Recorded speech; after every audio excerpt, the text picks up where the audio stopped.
Baik, Assalamualaikum warahmatullahi wabarakatuh. Selamat pagi, selamat siang, atau selamat malam ya.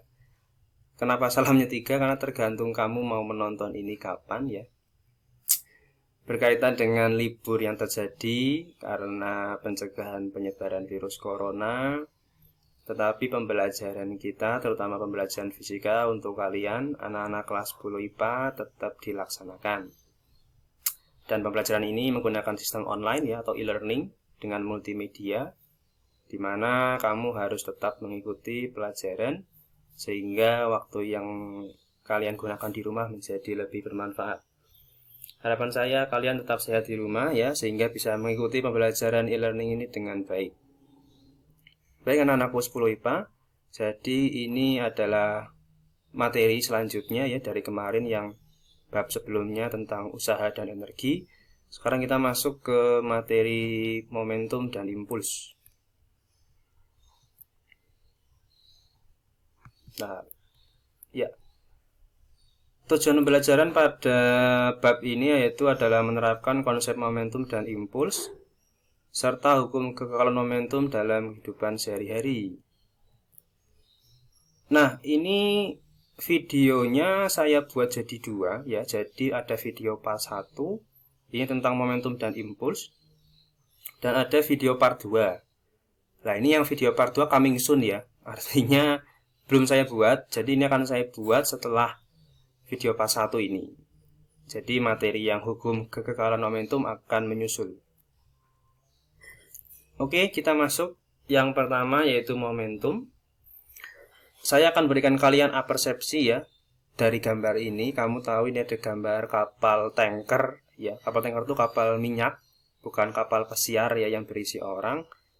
Ini ada orang sedang bersepeda. Ini ada pesawat Boeing ya sedang terbang. Bisa dikatakan tiga benda ini memiliki momentum ya. Kenapa? Karena yang pertama, benda ini memiliki massa, itu pasti. Lalu benda ini bergerak. Bergerak dalam hal ini berarti dia memiliki kecepatan. Ya walaupun ini gambar tidak terlihat bergerak ya, memang kita tafsirkan saja gambar ini bahwa tiga benda itu sedang bergerak. Oleh karena itu, momentum dapat kita tuliskan sebagai P ya, sama dengan M kali V, di mana M itu tadi berkaitan dengan massa objek atau benda. Dan karena mereka bergerak ya, objek itu bergerak, maka memiliki kecepatan. Sehingga momentum sama dengan perkalian M dikali V. Itu bisa membuktikan bahwa semakin besar M ya dan semakin besar V, maka semakin besar pula momentumnya. Untuk satuan bisa dibaca sendiri di sini ya. Hati-hati dalam satuan. Untuk kecepatan biasanya ada beberapa soal yang menggunakan kilometer per jam ya. Itu harus dirubah jadi meter per sekon. Selanjutnya tentang impuls. Impuls itu adalah sebuah besaran ya, yang memiliki pengaruh terhadap momentum. Saya kasih contoh apersepsi berikut. Jadi ini ada gambar orang bermain kasti, bola kasti ya. Ini gambarnya agak buram ya, memang tadi saya downloadnya ngasal dari internet.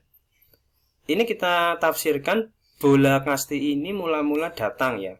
Misalkan ini dari arah kanan ya, arah pandang kita. Bola ketika datang punya momentum ya, momentum awal. Jadi karena dia punya kecepatan, lalu dipukul. Nah, dipukul sehingga bola itu arahnya berlawanan ya, berubah arahnya. Mula-mula dia datang dari kanan ya, atau mungkin bergerak ke kiri ya. Lalu ketika dipukul dia bergerak ke kanan. Nah, balik gitu. Karena arahnya berubah, maka V awal dengan V akhir pasti arahnya beda. Jadi kalau tadi balik ke sini ya, ke momentum, berarti kalau V-nya arahnya berubah, berarti momentumnya pun berubah ya. Jadi kalau arahnya berubah, momentumnya berubah. Sehingga perubahan momentum pun terjadi di sini ya. Peristiwa ini ada perubahan momentum. Nah, impuls itulah penyebab dari perubahan momentum tersebut. Ya, jadi impuls itu yang menyebabkan kejadian perubahan momentum di sini. Nah, karena tadi terdapat unsur gaya ya, gaya yang dalam hal ini diberikan dari seorang pemain bola kasti ya pada pemukul, kita bisa mengingat kembali ya bahwa hukum Newton dulu yang saya ajarkan adalah merupakan perubahan momentum setiap satuan waktu ya. Itu ada definisi untuk gaya. Ya nanti dulu sudah saya turunkan menjadi F sama dengan M kali A. Nah dari persamaan dasar tentang gaya ini kita bisa modifikasi ya. Jadi delta P sama dengan F kali delta T ya, pindah ruas ini. Maka delta P ini yang tadi sudah saya ajarkan di kejadian ini bahwa impuls itu yang menyebabkan perubahan momentum, sehingga perubahan momentum ini ya diakibatkan oleh impuls. Nah, sampai sini berarti impuls sama dengan F kali delta T. Nah, ya. Jadi kita tahu ternyata impuls itu adalah gaya yang bekerja selama waktu tertentu.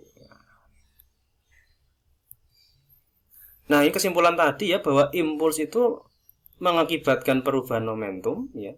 Dalam hal ini berarti perubahan momentum sama dengan momentum akhir dikurangi momentum awal. Ini adalah contoh ya tentang impuls atau perubahan momentum. Misalkan ada sebuah objek, ini saya gambarnya dalam bentuk vektor ya, walaupun tidak ada objeknya. Saya gambar panah-panah ini sebagai sebuah vektor dari momentum. Ini misalkan ada momentum awal ya, sebuah benda misalkan 5 km per sekon. Ini arahnya kalau kita lihat berarti ke arah kanan. Lalu ada impuls di sini ya, sebuah impuls sehingga benda itu momentumnya berubah jadi 8 km per sekon. Nah, jadi dari sini sudah ada momentum akhir, ini momentum awal. Sehingga jika dicari perubahan momentumnya atau impulsnya, maka tadi ini ya, momentum akhir sama dikurangi momentum awal. Sehingga 8 dikurangi 5 sama dengan 3. Jadi kalau ada pertanyaan, berapa impuls yang diberikan pada fenomena ini? Ya besarnya 3. Karena impuls itu sama saja dengan perubahan momentum. Contoh kedua, ya sama, momentum awalnya 5, tetapi momentum akhirnya 8. Yang membedakan dengan soal sebelumnya yaitu panahnya atau arahnya yang tadi ke kanan, yang ini ke kiri. Nah, jadi berlawanan dengan arah semula. Perubahan momentum tadi sudah didefinisikan ya, momentum akhir min momentum awal, sehingga ini menjadi min 8 ya. Kenapa ada minnya? Tadi sudah saya bilang bahwa untuk tanda ya yang menyatakan arah plus dan min itu menunjukkan arah vektornya, sehingga karena ini ke kiri maka ini jadi min 8. Min 8 min 5. Nah, kalau kalian hitung dengan baik maka menjadi min 13. Nah, berbeda kan? Jadi yang ini 3, yang ini min 13. Jadi arah itu pun menentukan dalam besarnya impuls ya. Jadi silakan diteliti lagi.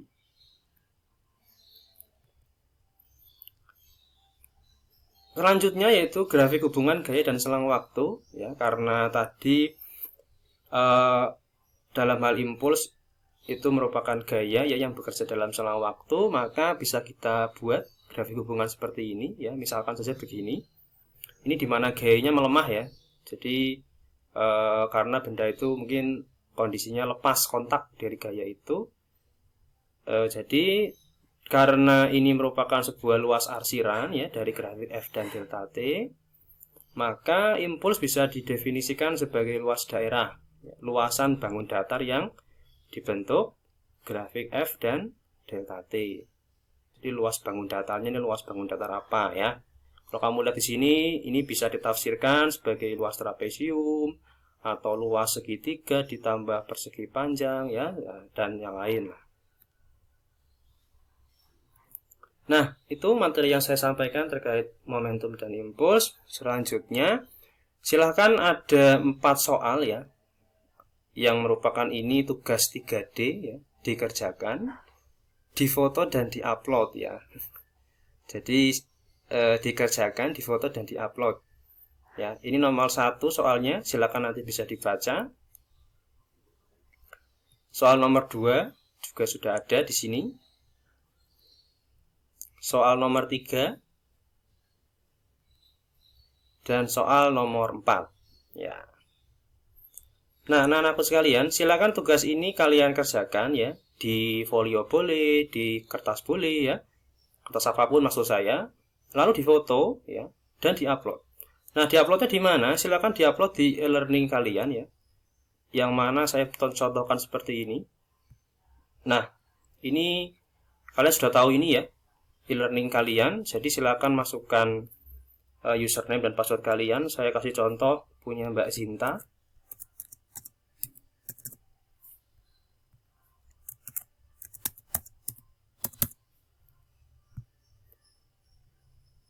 Ya, tunggu sebentar. Karena ini pakai tethering ya, lemot jadi.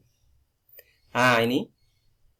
Setelah keluar seperti ini, silakan ini ya, kalian klik course-nya, Visia kelas 10 SMA.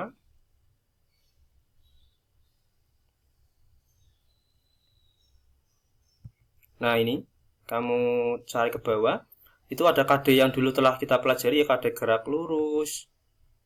Terus gerak parabola itu yang dulu-dulu sudah kalian kerjakan ya, ada centangnya. Gerak melingkar sudah. Lah ini usaha energi yang kemarin. Nah, ini ya, KD momentum dan impuls. Nah, kalian uploadnya di sini. Nah, di sini. Jawabannya di sini ya. Ini diklik.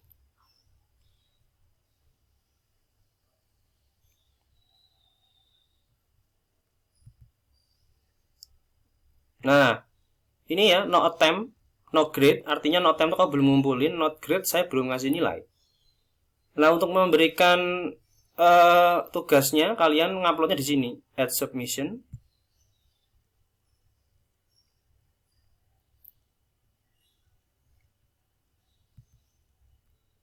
Nah, di sini ya. Jadi kalian nguploadnya di sini. Nah, ini ada keterangannya bahwa file yang diupload bisa file dokumen ya, DOC atau PDF dan lain-lain, atau dalam bentuk foto. Oh ya Nana, kalau kamu nguploadnya dalam bentuk foto, silakan 4 kali ya. Di sini sudah saya setting ini maksimum attachment 4, artinya bisa 4 file. Kalau misalkan satu foto satu jawaban ya diuploadnya 4 kali. Kalau sudah nanti save. Begitu ya Nana, selamat belajar, selamat mengerjakan. Semoga sehat selalu. Terima kasih. Assalamualaikum warahmatullahi wabarakatuh.